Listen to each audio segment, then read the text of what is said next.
Okay, so what I love about Taiwan is that yung proper segregation ng mga heavy furniture, especially kung ayaw mo na.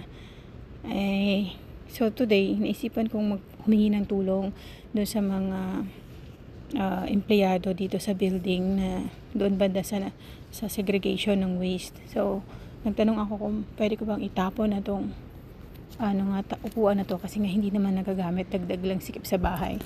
So sabi niya, tumawag daw ako sa parang environmental something kasi sila yung nagpipick up ng mga malalaking garbage disposal, especially mga furnitures. Nung pagtawag ko, Chinese, hindi ako marunong. So, ayan, nagpatulong ako sa kanya and yay! At least, alam ko na kung paano. And then, what I love most here is yung segregation nga.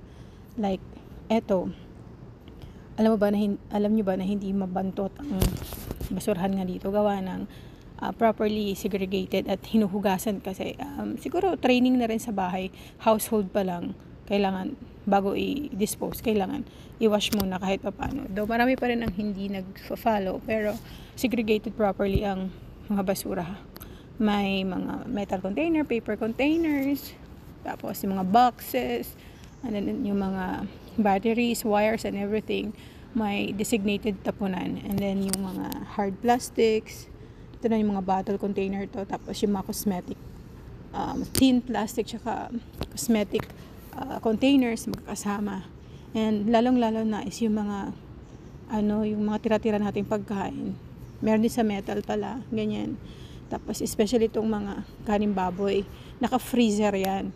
Kasi nga naman para hindi mabaho. So ito naman ang general garbage. Then yung isa naman dyan is sa mga used clothing. Merong nagpipick up din yan. So ayun lang, thank you.